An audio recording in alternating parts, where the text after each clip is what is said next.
Pada vertebrata air seperti ikan dan sebagian spesies amfibia, menggunakan insang sebagai organ utama pernafasannya. Berdasarkan letaknya, insang terbagi menjadi dua jenis. Ada insang yang tampak dari permukaan luar tubuh dan berkembang dari lapisan ektoderm, sehingga disebut dengan insang luar atau external gills. Pada Protopterus seperti misalnya ikan paru-paru, insang luar ini mendapatkan pasokan darah dari pembuluh darah yang bercabang dari lengkung aorta 4, 5, dan lengkung aorta 6. Sementara pada amfibia Necturus seperti misalnya salamander, insang luarnya ini mendapatkan pasokan darah dari pembuluh darah yang bercabang dari lengkung aorta 3, 4, dan lengkung aorta 5.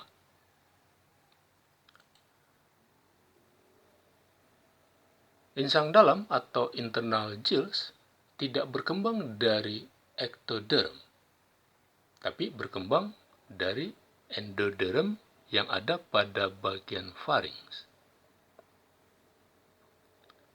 Endoderm yang ada pada bagian farinx berevaginasi membentuk tonjolan ke arah lateral. Tonjolan ini yang kemudian disebut sebagai endodermal pouch atau pharyngeal pouch. Sementara itu, lapisan ektoderm yang ada di lateralnya berinvaginasi membentuk struktur ectodermal groove. Jadi kalau ini adalah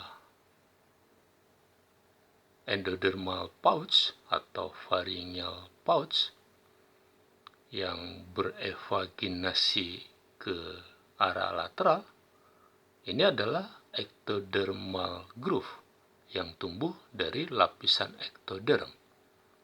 Ya, kalau ectodermal groove tumbuh ke medial, nanti pharyngeal pouch atau endodermal pouch tumbuh ke arah lateral, sehingga keduanya akan bertemu.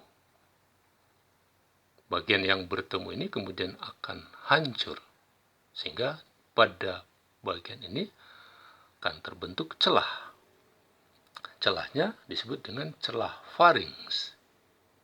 Jadi kalau adalah celah farinx pertama, ini adalah celah farinx kedua, dan seterusnya. Nah,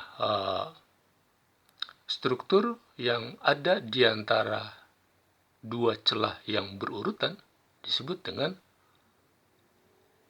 lengkung farinx. Ini adalah lengkung farinx pertama, ini lengkung farinx kedua, ini lengkung farinx ketiga, dan seterusnya.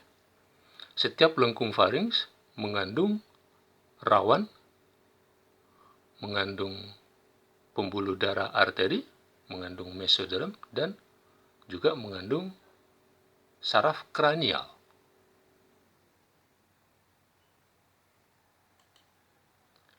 Nah, kalau kita amati proses pembentukan insang pada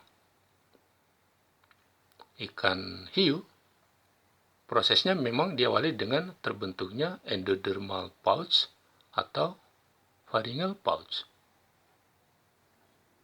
Endodermal pouch ini tumbuh berurutan dari anterior ke posterior. Jadi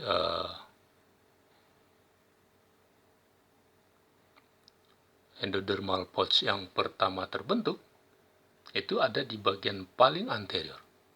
Ini yang disebut dengan endodermal pouch pertama atau kantong farinx pertama. Nanti kantong farinx kedua, ketiga, dan seterusnya akan tumbuh pada daerah posteriornya. Nah, pada tahap ini, kantong pharynx atau endodermal pouch itu dikelilingi oleh lengkung-lengkung aorta. Lengkung aorta ini bercabang dari aorta ventral. Jadi kalau ini adalah kantong pharynx pertama, maka di bagian anteriornya ada lengkung aorta pertama.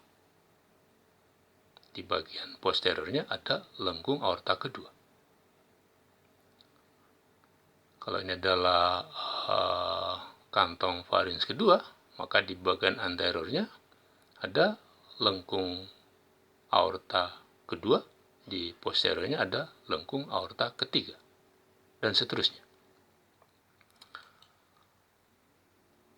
Nah, pada vertebrata tingkat rendah, jadi pada kelompok anamniota seperti misalnya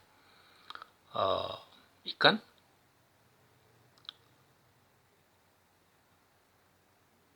celah pharynx itu, pada celah pharynx itu akan ditumbuhi dengan filamen-filamen insang. Sementara pada vertebrata tingkat tinggi, pada kelompok amniota seperti reptil, aves, dan mamalia, celah pharynxnya itu tetap ada, tapi tidak pernah ditumbuhi dengan filamen insang. Jadi filamen insang hanya tumbuh pada celah pharynx yang ada pada vertebrata tingkat rendah. Pada vertebrata tingkat tinggi, pada reptil, aves, dan mamalia, celah insangnya tidak pernah ditumbuhi, celah pharynxnya tidak pernah ditumbuhi oleh filamen insang. Jadi filamen insang itu bisa tumbuh di bagian anterior lengkung insang, lengkung pharynx, membentuk struktur yang disebut dengan post-traumatic demibranch. Filamen insang juga bisa tumbuh pada bagian posterior lengkung pharynx, membentuk struktur yang disebut dengan pre-traumatic demibranch. Jadi insang hemibranch adalah insang yang berkembang dari lengkung pharynx yang ditumbuhi filamen insang pada salah satu sisinya, entah sisi posterior, entah sisi anteriornya. Sementara hollow branch adalah insang yang berkembang dari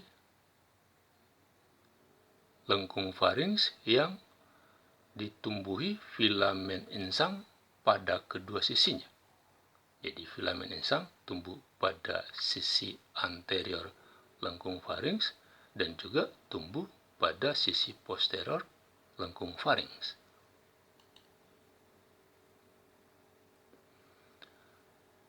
Nah, celah pharynx pertama pada tetrapoda berkembang menjadi tuba auditoris dan rongga telinga tengah. Tuba auditoris adalah saluran telinga. Jadi pada tetrapoda, celah pharynx pertamanya, jadi celah pharynx yang terletak di antara lengkung pharynx pertama dan kedua, itu berkembang menjadi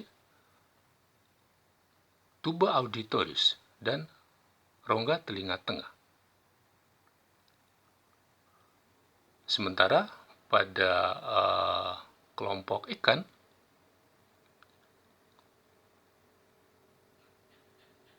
celah pharynx pertama ini justru membentuk struktur yang disebut dengan spiraculum. Spiraculum ini menjadi salah satu bagian lewatnya air yang masuk ke dalam rongga mulut. Jadi air masuk ke dalam rongga mulut bisa melalui lubang mulut, bisa melalui spiraculum yang merupakan modifikasi dari celah farinks pertama.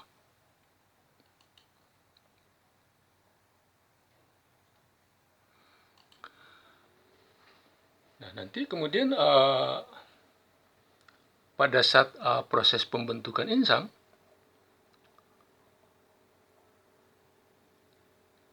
lengkung-lengkung aorta yang bercabang dari aorta ventral ini, lengkung-lengkung aorta yang bercabang dari aorta ventral ini akan membentuk cabang yang disebut dengan arteri branchial afferent. Arteri branchial afferent kemudian akan bercabang lagi membentuk kapiler insang. Nanti kapiler insang itu akan ikut membangun filamen insang. Setelah itu kapiler insang akan bersinambung dengan pembuluh darah yang disebut dengan arteri branchial efferent. Jadi kan adalah arteri branchial afferent, ini adalah arteri branchial efferent. Arteri branchial efferent ini yang bersinambung dengan aorta dorsal. Nah, kalau insang kita amati lebih detail, maka ada beberapa struktur yang bisa ditemukan. Yang pertama adalah Gil bars. Gil bars ini bisa terbentuk dari rawan, bisa terbentuk dari tulang. Nanti kemudian pada Gil bars ini akan terbentuk tonjolan yang masuk ke dalam jaringan ikat yang memisahkan demibranch posttraumatik dengan demibranch pretraumatik. Ini yang disebut dengan Gil ray. Jadi Gil ray ini adalah tonjolan yang masuk ke dalam jaringan ikat yang memisahkan posttraumatic demibranch dengan pretraumatic demibranch. Nah, struktur lain yang terbentuk dari ini adalah Gil Raker. Gil Raker ini adalah tonjolan tulang yang pendek. Gil Raker ini yang berfungsi untuk menahan atau menyaring air yang masuk ke dalam rongga mulut. Jadi sampah yang ikut masuk bersama dengan air yang lewat melalui rongga mulut itu akan ditahan oleh Gil Raker yang ada di struktur ini. Nanti kemudian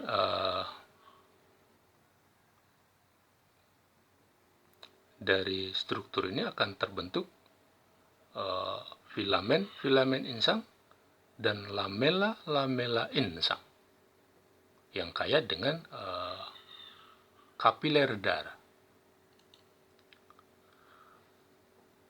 Kalau dilihat dari sisi evolusi, insang berevolusi dengan jalan memperpendek panjang sekat insangnya. Kalau kita perhatikan misalnya pada ikan kelompok Agnatha seperti Petromyzon marinus dan ikan hiu yang masuk ke dalam kelompok Elasmobranchi, itu sekat insangnya atau septum insangnya itu tumbuh hingga ke ujung. Jadi dia memisahkan posttraumatic demibranch dan pretraumatic demibranch dengan sempurna. Bahkan septum insangnya ini tumbuh sampai bersinambung dengan kulit yang ikut membentuk celah insang ini. Nah, pada ikan yang tingkat taksanya lebih tinggi, misalnya pada kelompok Holocephaly yang insangnya memiliki operculum, itu septum insangnya itu atau sekat insangnya itu lebih pendek dibandingkan dengan septum insang yang ada pada hiu misalnya.